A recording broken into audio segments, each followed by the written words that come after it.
too. Y'all, a black crow just landed on, what are those called? What are the wires outside called? Y'all, I have limited brain power. If you guys care, or if you guys know, I'm taking summer classes and I just finished my last exam yesterday. And when I tell you I have no brain power left, I literally have to take at least 6 business days to rejuvenate my brain. Anyway, but guys, we are back. We're again, because guess what? I am the romance connoisseur. I do this. This is my thing. But instead of romantic morality scales that we're going to be focused on, no, we're going to be focusing on a category that was in the morality scale, and that is chemistry.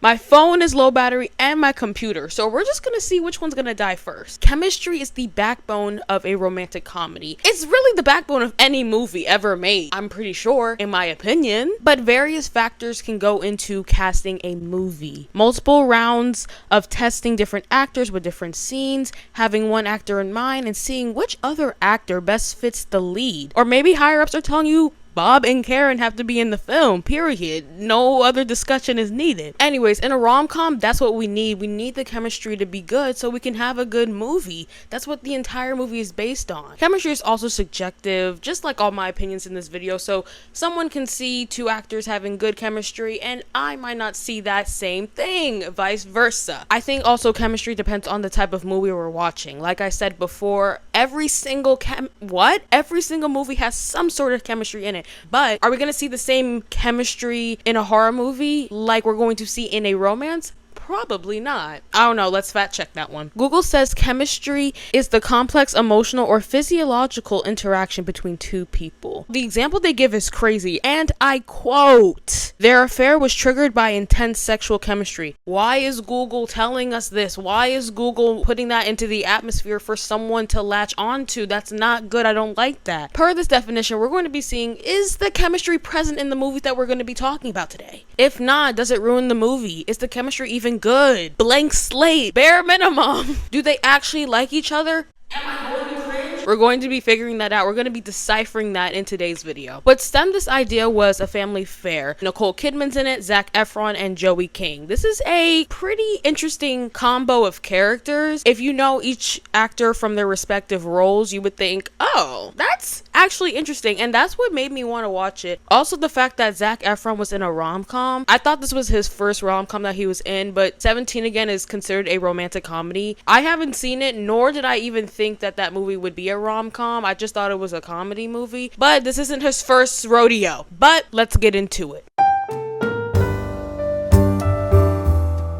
So A Family Fair is going to be a movie that I think did not prioritize chemistry enough. Let's get into a detailed synopsis. So the beginning of this movie starts with Joey King rushing to get this pair of earrings to Zac because he's trying to break up with his girlfriend. The funny part about this is that it sounds like he's proposing to his girlfriend, but he's actually breaking up with her. And we learned that this seems to be a pattern with him, denoted as the breakup earrings. Joey King quits because Zac won't make her a producer like he promised. Probably should have said that Zac Efron plays this famous actor, like really famous, and he's kind of typecasted to these kind of shitty action movies. Promised Joey, he said, "If you come work for me and be my assistant, then I'll make you producer for my movie." Because she really wants to get into movies. Also, another thing you should know is Nicole Kidman plays Joey King's mom, and she is a writer. And also, Nicole Kidman's husband, Joey King's dad, died. He had some sort of illness, but she's really close to her husband's mom, so she's really close to her mother-in-law. Let's continue. So Joey King ends up quitting, and after a few days without her,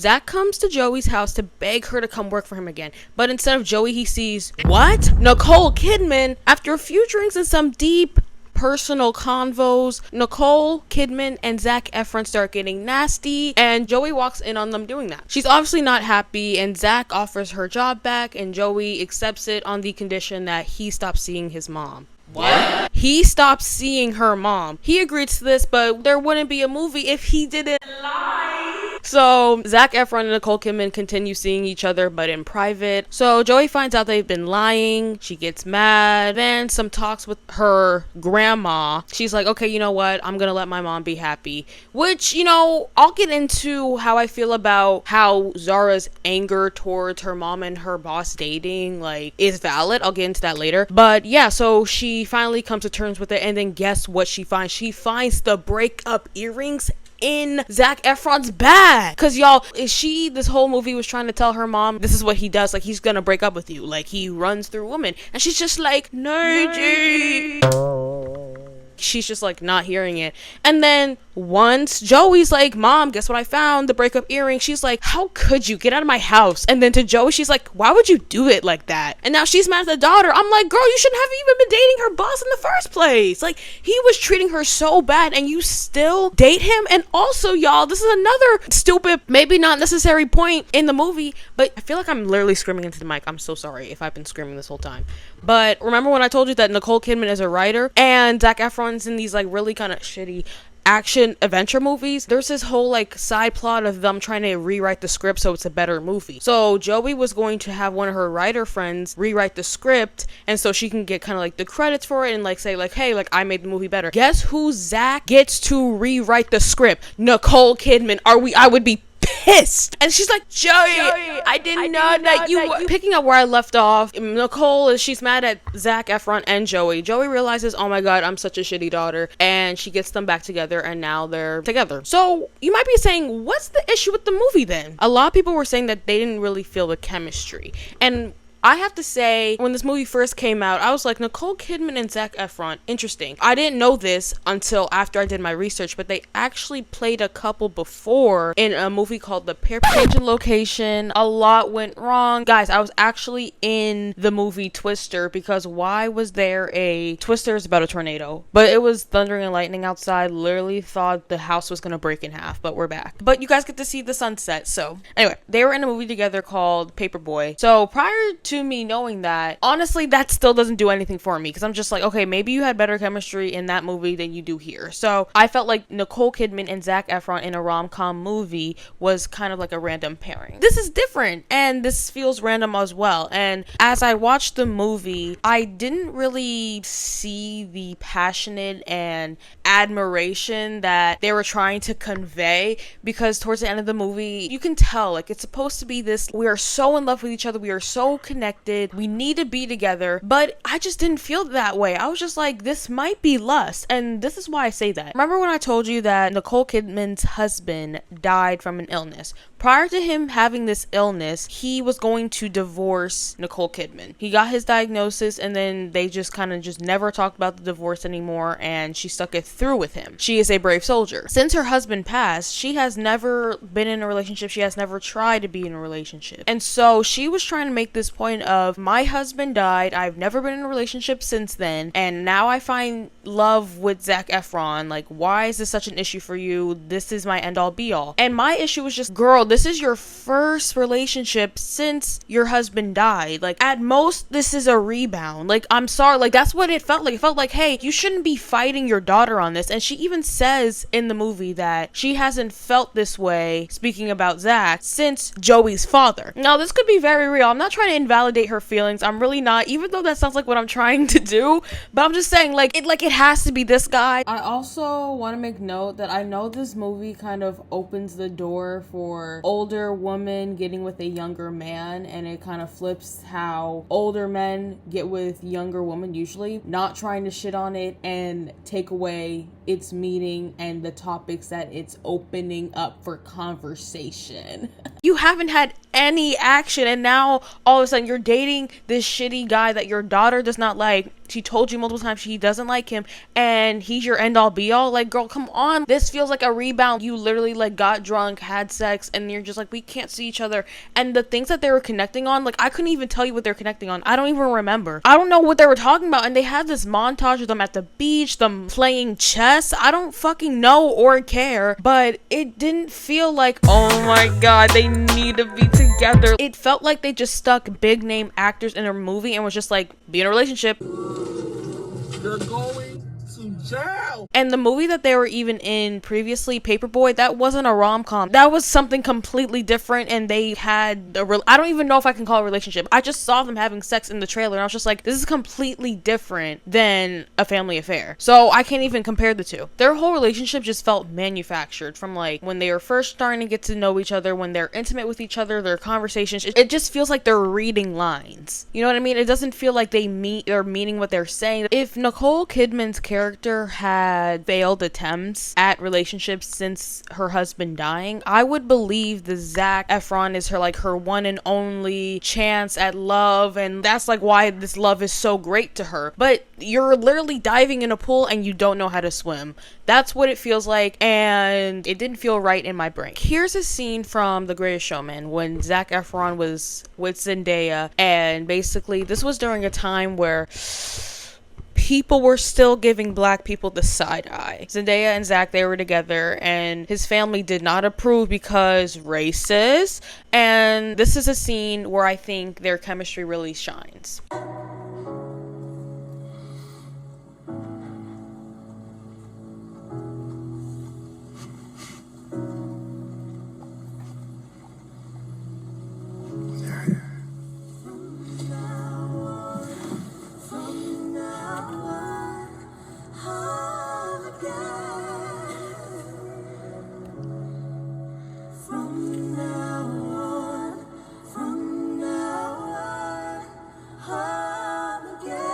So look at that and then look at this scene in A Family Affair. I don't know what she was planning, but this is, I mean, truly, I had nothing to do with Can this. Can I just say one thing? Just one thing. Yeah, of course. What? It turns out that I've spent a lot of my life taking people for granted. Okay? And honestly, Brooke, until I met you, I didn't know what that made me. What does that make you? An island of one.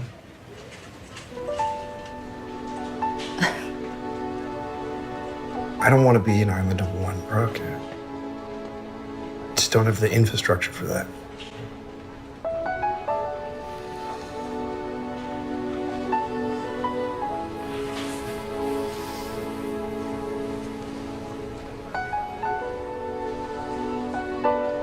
It just doesn't hit the same. It truly doesn't hit the same, because both instances I feel like are being portrayed to us. These people want to be together regardless of the obstacles that are in their way, and because of these obstacles their love is made to seem like grand. It's like you want to root for them more because people don't want to see them together. There's no really rooting, and I understand it's different circumstances. Like, we have racism playing on one hand and the daughter of this woman on the other, but they're similar in those ways still. The chemistry shouldn't be lacking. And like I said, I just feel like they're just talking at each other. They're not expressing their emotions. They're not taking the emotions behind the lines and putting it forth into the other character. And maybe it's just a bad script.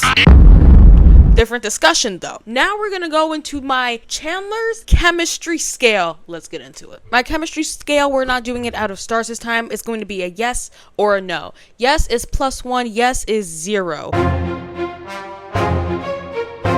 So I have 4 questions that I'm going to be assessing this movie on. First question, are people shipping them in real life? We know this is the epitome of fandom culture. If real people aren't crossing boundaries and shipping the actors with each other in real life, or maybe not even actors, maybe the actual couple, like, are they fans of the couple? Am I seeing edits on TikTok? Second question, do I feel any emotion to the couple? Am I crying? Am I saying aw? Am I happy that they're together? Am I rooting for them throughout the movie? What is it? Number 3, this is kind of the same question now that I think about it. I'm kind of stupid, but why was my third question, did I smile or audibly gasp during the movie? Well, now that I'm thinking about it, that's the same thing, but guess what, guys? I already wrote all of this down throughout the 3 movies in my rating scale, so we're just gonna have to go with it. And then the 4th question is interviews. Think Queen Charlotte or the people from Avatar 2 during that press tours with like the 2 people that are in the movie and they're supposed to be in love or whatever. We know that some fans actually take that out of proportion or take it in proportion, rightfully so. But judging from their interviews, do I see it? Am I like, I know why the casting director put these two in the movie together? We're going to find out. So, investigating the first question, are people shipping them? Sorry, no. Who is making edits of Nicole Kidman and Zac Efron? Did I go looking for them? No, because why would I want to see that? I didn't like the movie, so why would I want to see that? But no one's making edits of the movie. No one's shipping them or their characters. People were literally hating on the couple from what I saw. So, real life and fictional, this couple isn't getting it. Number 2, am I feeling any emotion for the characters? No, absolutely not. Actually, yeah, I did feel emotion, but it wasn't anything positive. So, we're just gonna say no. So, you have 0 points so far. Girl, you failed. Number 3.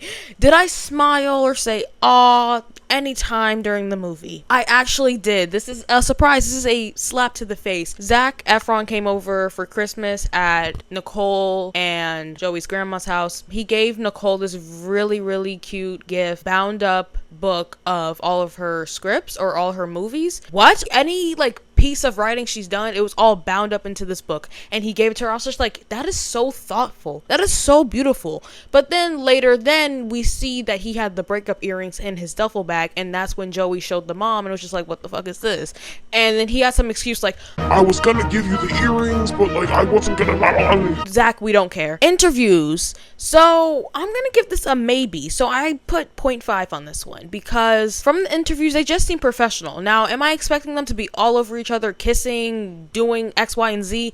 Absolutely not. I want to see, like, why did the casting directors put you in this movie? I just saw Nicole Kidman and Zac Efron. Like, Joey King and Zac Efron's interviews, like, they seem like really good friends. Or just, like, there was just more chemistry. Not even necessarily romantic. I'm just saying, like, it was just more fun, funny, X, Y, and Z. No hate, no shade to Nicole, though. Why would I want to shade you? I'm just talking about the movie. Then I asked myself, from these interviews, if I solely watch these interviews, would I want to watch the movie? No. If it was only them two promoting this movie, no. But Joey King in there added like this liveliness to the trio. Your total score is a 1.5 out of 4. Girl, I don't even know what percent that is. I didn't put the percent for this one. Chandler, show them the percent. I know that's not passing. This is what happens when we don't prioritize the chemistry enough. This is what happens when we just put big name actors onto the screen. That's not always going to work. Will it drive in traction? Maybe. Probably. But is the end result going to be what you want from a movie? You want people to enjoy your movie. And is that what people got from this? Maybe like it was a shrug, like, okay, like this was all right. I wanted more. No Sharpay.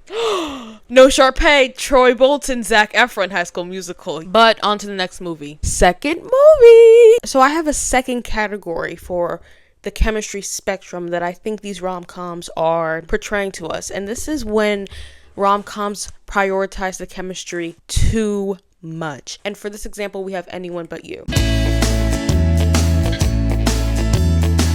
So the marketing for this film made me not want to watch it. The marketing for this film did the opposite of what it was supposed to do. They were trying to convince us that the two love interests, Glenn Powell and Sydney Sweeney, were together in real life. Like, I really want to know like what they wanted to do with this marketing and what they wanted it to do for the movie. Obviously cause people to go and watch it like, oh my god, if they're acting like this outside the movie, how are they like in the movie? But guys, why are you trying to sell cheating?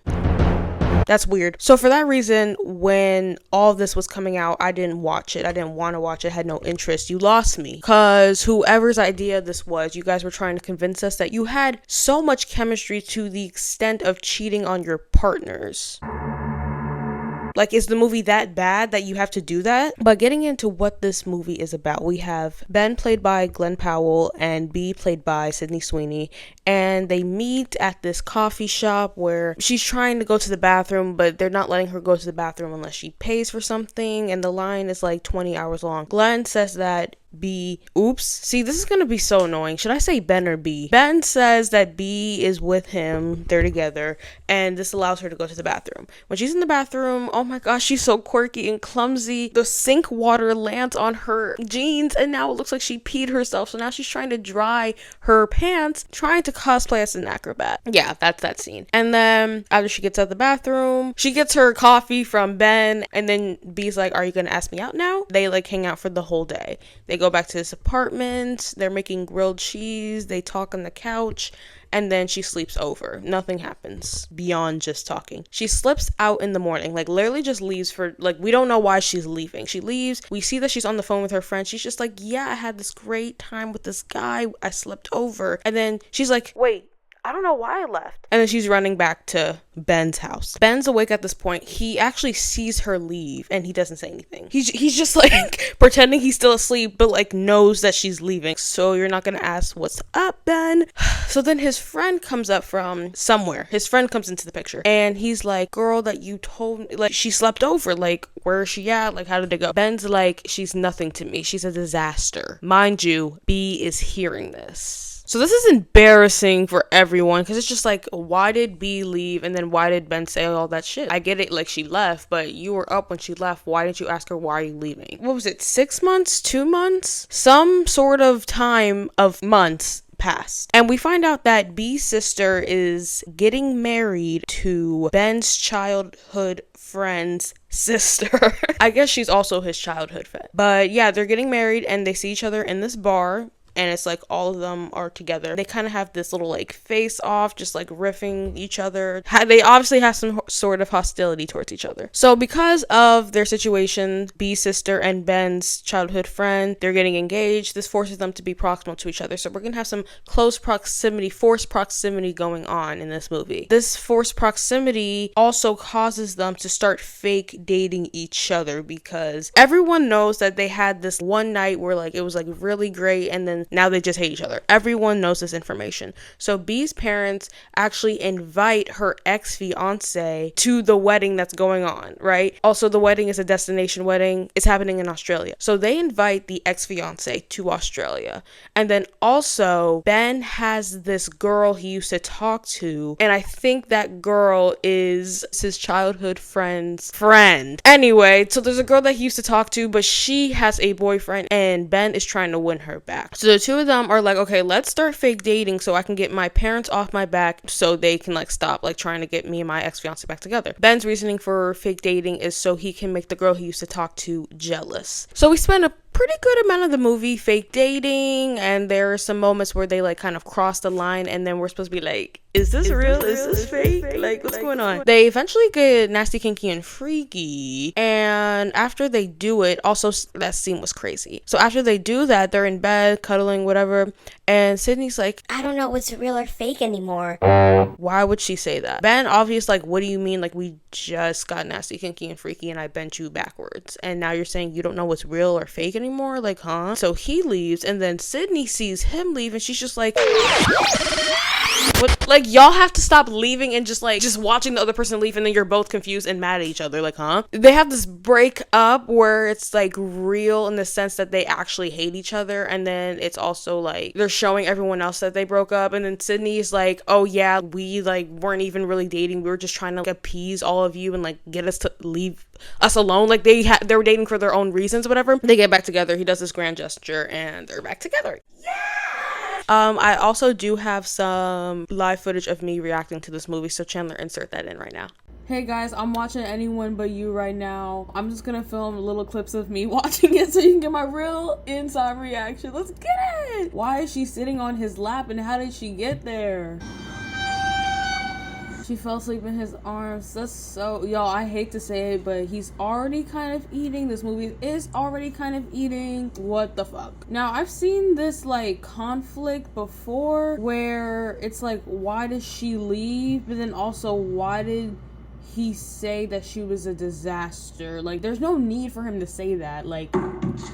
Y'all, so she's on the phone with her friend, which, mind you, we haven't heard of this friend. Like, for all we know, it's a one-way call and she's psychotic. But she's like, No, I left before he could wake up. wait, Why did I do that? What am I doing? You in love, man.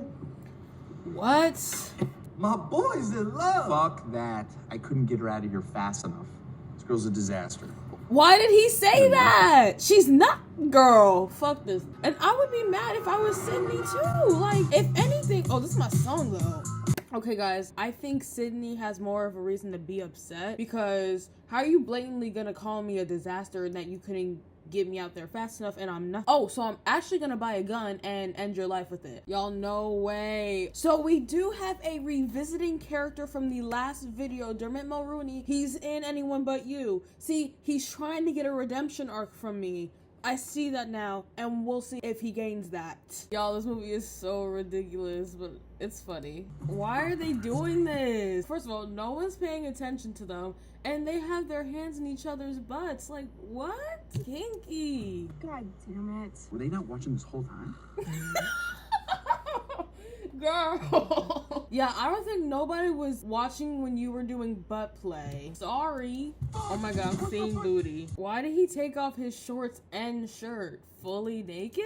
Sydney trying not to laugh. I just want to say that I'm really seeing the male anatomy here with this movie. More than once, more than twice. Y'all, I literally just filmed the clip where I was talking about the male anatomy. I just saw it again tenfold. Rated R. This needs to be TVMA. Are we serious? Aww. I'm actually sick, y'all. My Serenity song? How do they know my Serenity song? Executive producer Sydney Sweeney. So yeah, this was a good movie, as you can see from my reactions. I really enjoyed it, which I didn't expect to. I thought it was gonna be like a family affair, and I thought I was gonna have to do like a whole like 15-minute segment of me just like hating on the movie. But I really enjoyed it. I think it was funny. We'll get into that with my rating and my scale. But let's get into why I think they prioritize chemistry too much. Like I said, this was a good movie. So I don't understand why they had to do all this PR. I understand needing to do marketing, PR, press for the movie to promote it. But the way they did it is very weird, disturbing, and nasty to me. I feel like back when we didn't have social media, I say we like I was a part of that.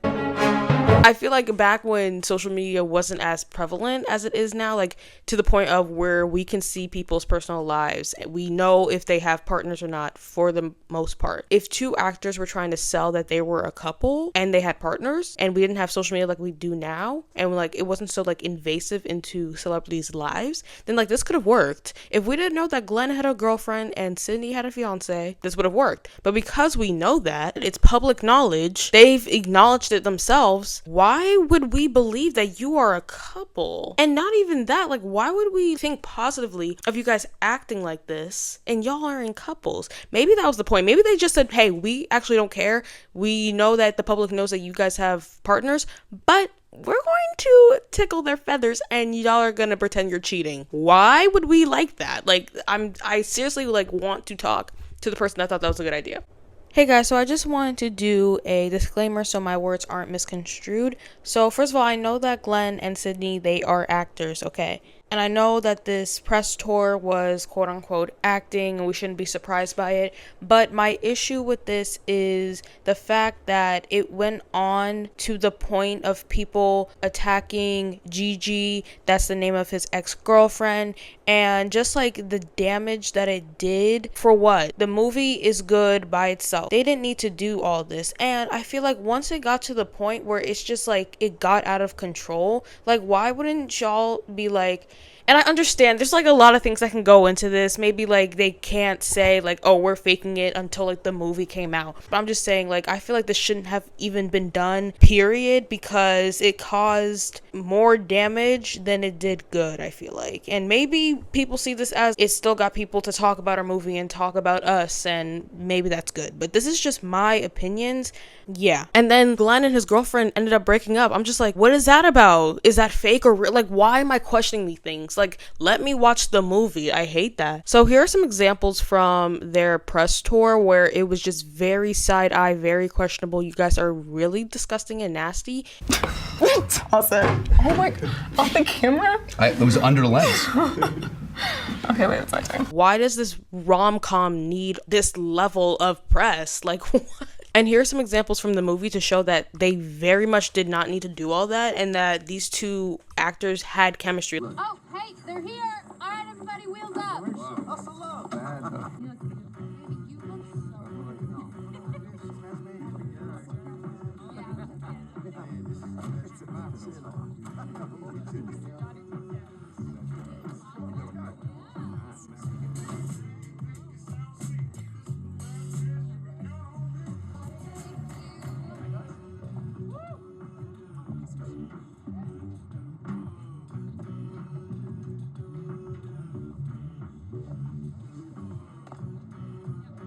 touch. Nice dress. This was a good movie.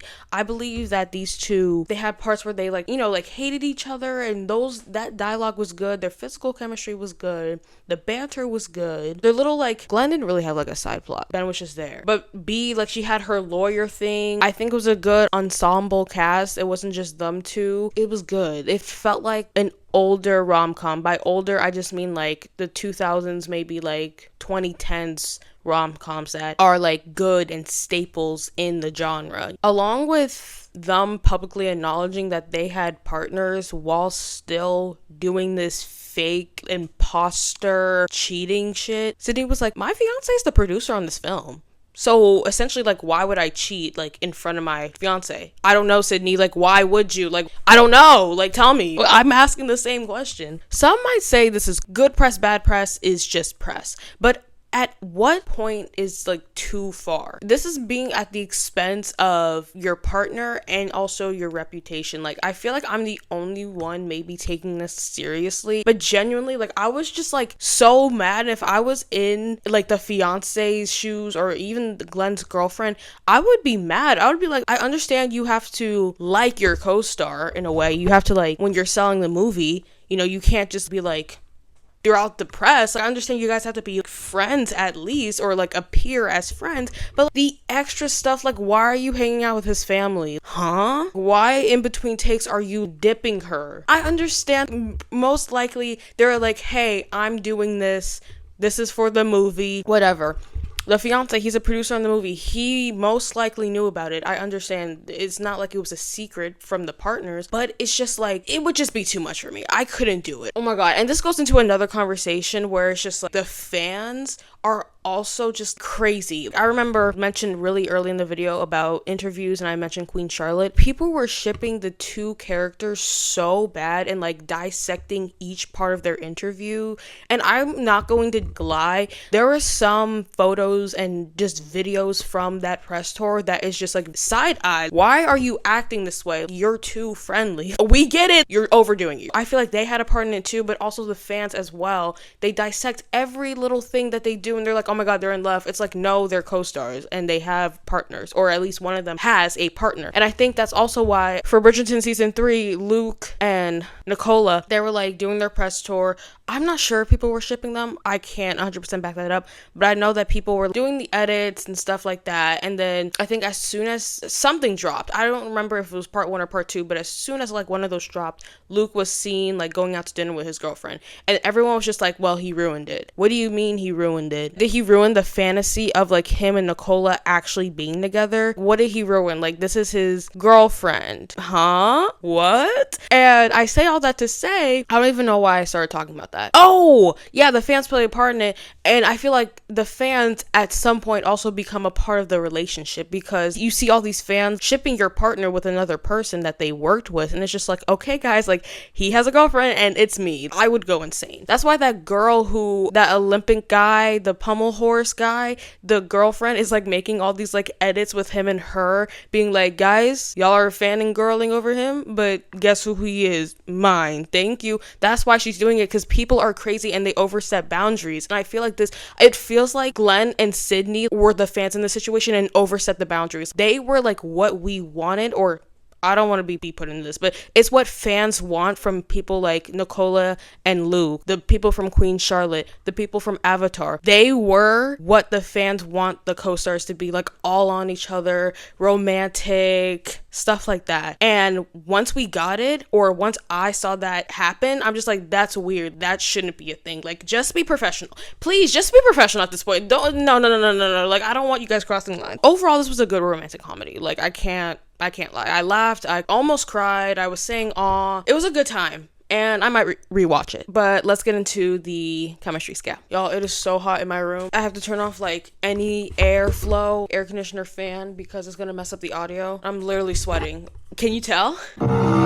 Get yourself one of these. Everyone needs that. My chemistry scale. So we know how this works. So 1, are people shipping them? Yes, in the weirdest way. I'm pretty sure if I go on TikTok, there will be edits. Their characters, which I agree with the characters. I think the characters, they're good together. I don't know. They're all right. But in real life, Yes, but guys, no. Like, I don't like it. I don't like the fact that we're shipping them together in real life, and also that they have partners. We made this clear. Number 2, do I feel any emotion towards the couple?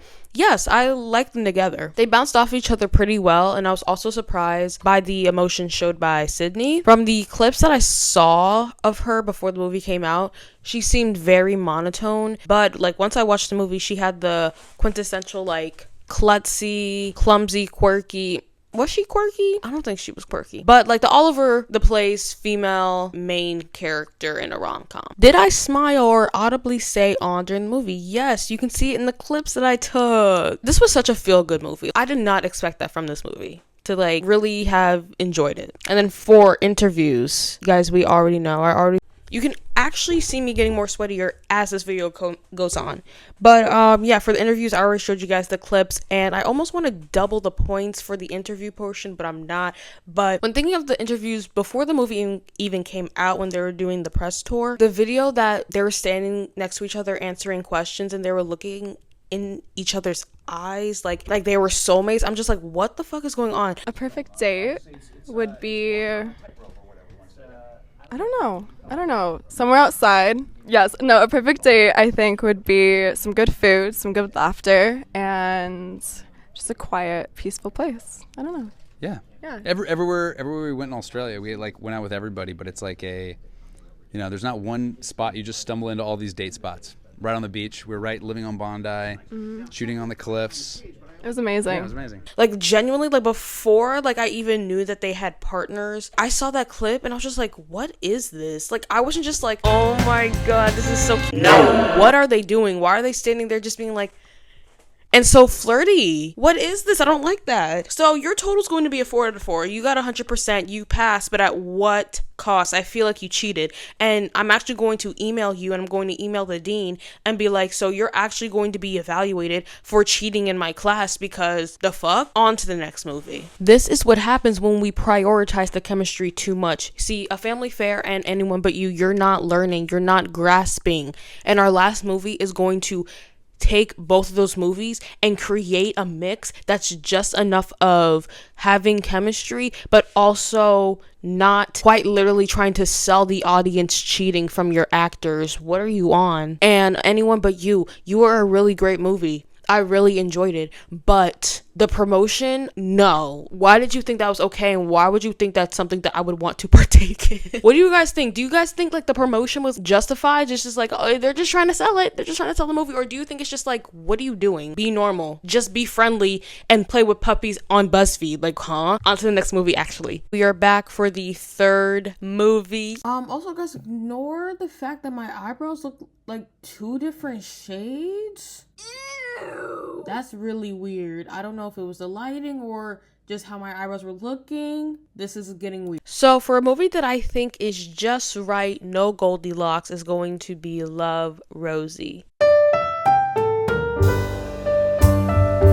This movie is the result of good actors, good chemistry, good production, good writing. Are we serious? Nothing is wrong with this movie. There is one little thing, and I'll get to it, of course, but yes. But this movie was adapted from a book called Where Rainbows End, but let's talk about what the movie is about. So Love, Rosie follows best friends Rosie, played by Lily Collins, and Sam Claflin, who plays Alex. On Rosie's 18th birthday, her and Alex have a drunk night out and kiss. Alex realizes he has feelings for Rosie, but Rosie says she wishes that night never happened. Alex thinks Rosie is talking about their kiss, but she's talking about the night in general, because she got blacked out drunk and doesn't remember the night. She just wishes the night didn't happen. So we do have some miscommunication tropes.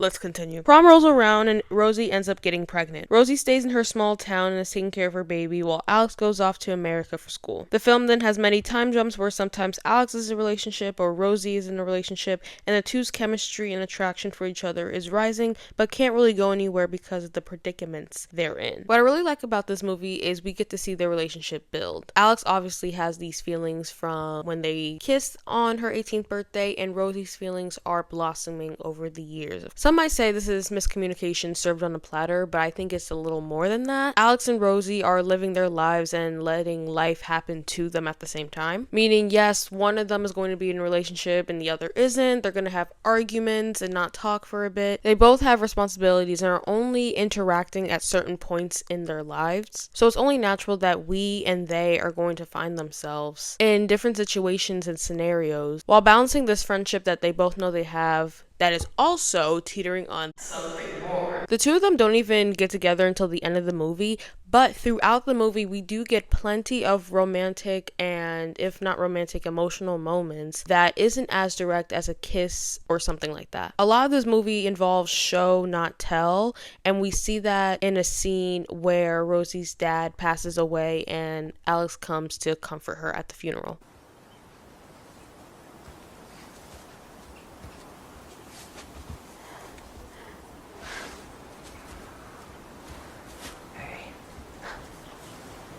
Really?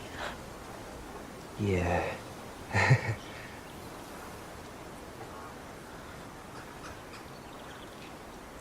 When I heard the years fell away, I was a fucked up kid all over again. Hero worshipping this amazing dad you had.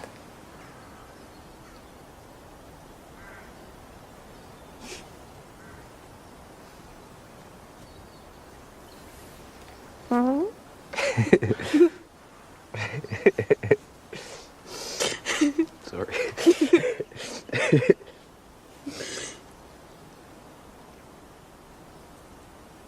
I never forgot to say goodbye. You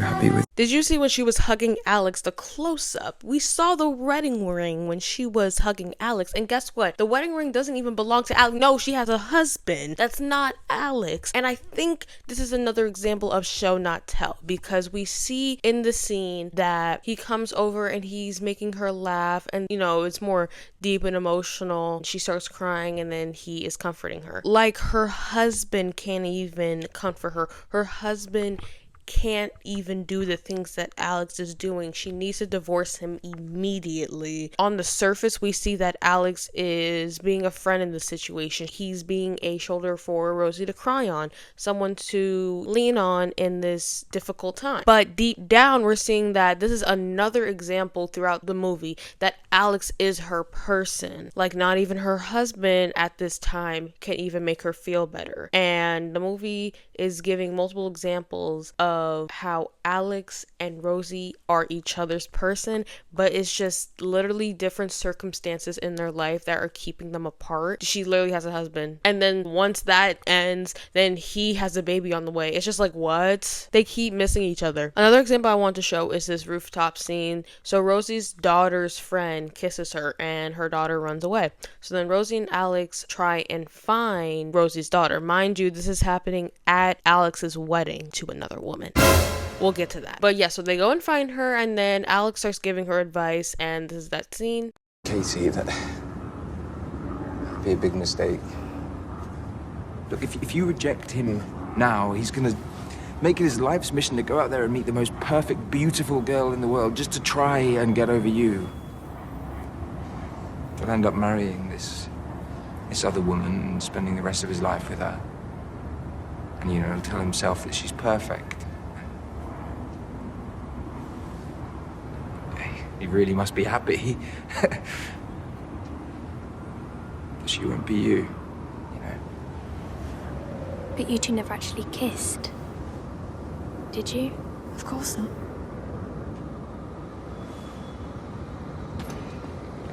Katie! So as we can see, the advice that Alex is giving her daughter is very, very, very similar to their situation. And this is kind of when they have this wake up moment, like the both of them. They're like, oh, so you didn't know that we kissed on your birthday. She's like, I didn't know. And then she was like, okay, that's why you went to the prom with another person. And he says that's why you went to the prom with another person. And they both understand they had this like miscommunication for all these years. And now they're just starting to feel like, okay, like he might like me, she might like me. What's gonna happen now that we both know this information? When he was giving the advice to her daughter, he was talking about Rosie. He was telling her what happened because of the kiss. I think this is also just another example of how they don't talk to each other about possibly liking each other and being romantic. Like, he's literally talking about him and like how he felt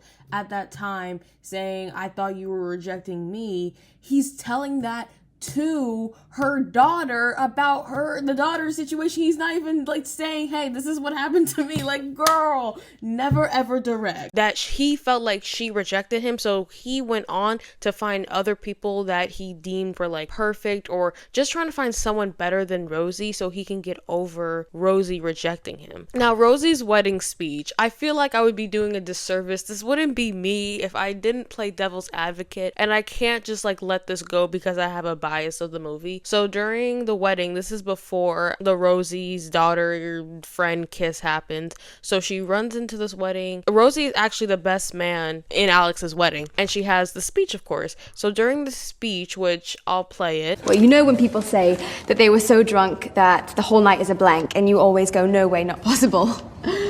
Well, believe me, it's possible.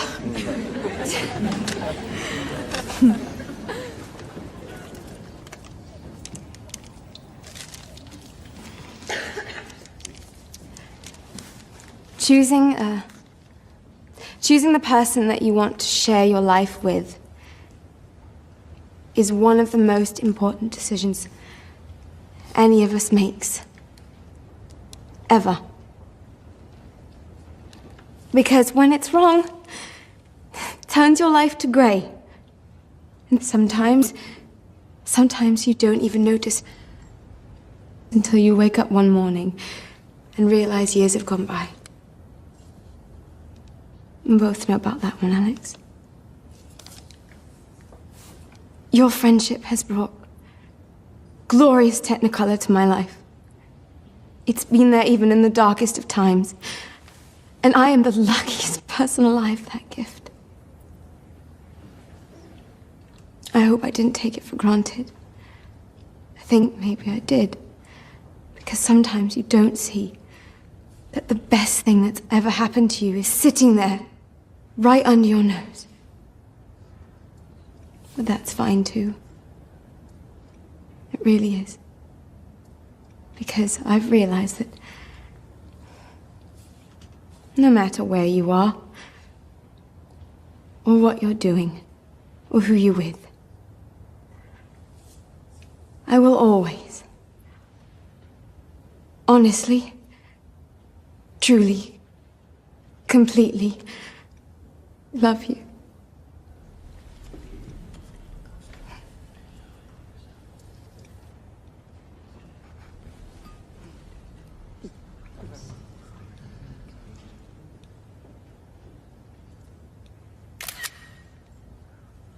Like a sister loves a brother, and a friend loves a friend. I'll always stand guard over your dreams, Alex. No matter how weird or twisted they get.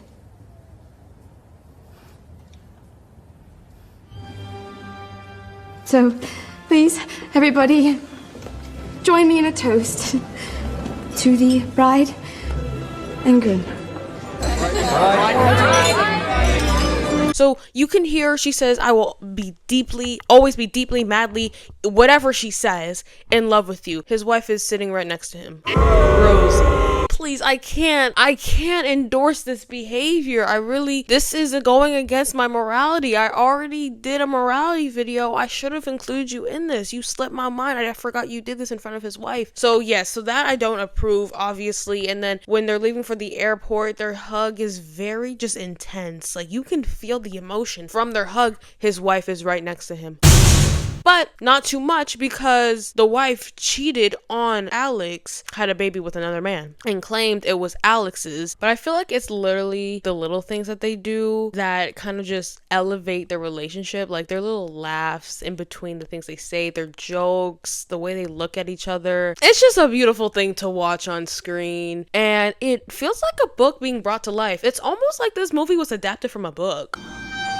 So, trying to end this movie off, I feel like, honestly, me talking about it, it's not going to do it justice. I really do believe that you have to go and watch it and see the movie from start to finish to really see the emotional and vulnerable journey and how their chemistry builds and their relationship builds over time. I feel like you just have to watch it to understand where I'm coming from. I feel like their chemistry in this movie is undeniable, real, raw, vulnerable. I literally gathering these clips, I almost cried twice. So please watch it. Me talking about this movie in fragments and showing you guys clips isn't going to show you what I'm trying to show you. So watch it if you want. So now going into the chemistry scale, I feel like you guys already know like what I'm going to give everything. But the first question, are people shipping them? Their characters, 100%. You can go on YouTube, you can go on TikTok, and you will see beautiful, beautiful edits of these two with the most heart-wrenching, heartbreaking music you will ever hear. Please watch at least one. Number 2, do I feel any emotion towards a couple? Of fucking course. How do I literally, I'm watching clips, almost cry twice. What's going on? They are one of my favorite couples ever. I encourage you to turn your AC to 50 degrees, make it Antarctica in your room, get a blanket, crawl under it, turn on that movie, full blast, pretend it's fall or winter, and start crying. Thank you. Did I smile or audibly say on during the movie? Yes. Girl, what? Face was literally hurting when I was watching it. Literally, I'm like this throughout the whole movie. Wait, you guys saw me when I was watching Anyone But You? Yeah, that was me the entire...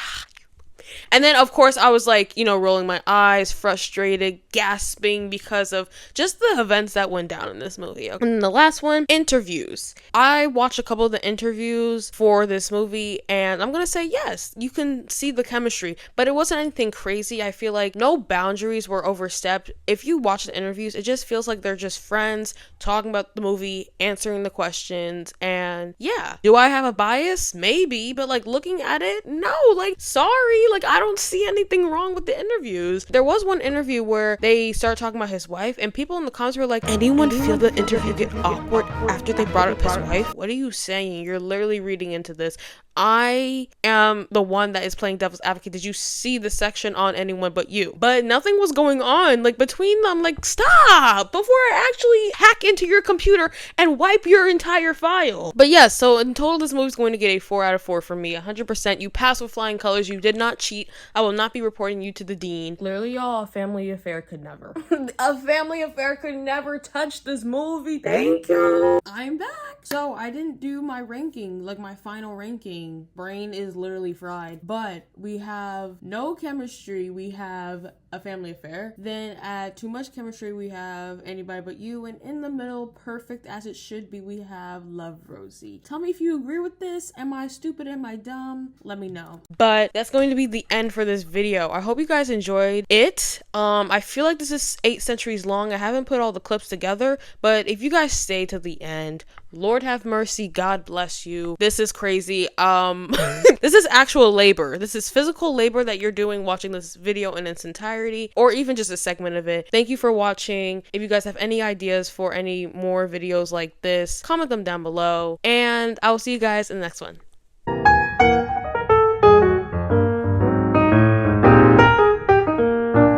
But as for Zara's feelings, I think they're valid. She, throughout the entire movie, literally worst mom ever. The daughter is telling her, he won't make me producer. I'm stuck being his assistant and doing shitty ass errands for him. He's ungrateful, treats her like the dirt on the road. And she's telling this to her mother. I think she quit, and then her mother was like, well, what do you want me to say? Well, I told you to keep at it. I don't even know what she says. It's irrelevant. Stupid advice. Terrible mom. So your daughter is complaining about her boss, and then you go ahead, get drunk, and have sex with him, and then lie to your daughter after you told her you weren't going to talk to him anymore? You're consistently talking to him. Like, it's just weird. And then when she catches you, you compare your love for him, for Zach, to her dad. That's even weirder. You know she doesn't approve of this. If this is upsetting your daughter that much, should you really be with him? She's telling you how shitty of a person is. Like, how brain dead do you have to be for someone to tell you that this person is not a good person? He does X, Y, and Z to girls. This is a pattern, and you still choose to be with him. And this is coming from your daughter, too. Above all else, like, she should be, like, above this random man that you just decided to have sex with that she don't even like. And you're taking opportunities. Whoa. And you're taking opportunities away from your daughter as well. You might not be conscious of it when you were doing it, but you are regardless. And then you have the nerve to be like, why don't you want me to be happy, Zara? She would gladly be happy for you if you chose any other person that wasn't the person who is treating her like. She literally makes me want to rip my hair out. But yeah, this movie wasn't even funny. I laughed and giggled at a few parts,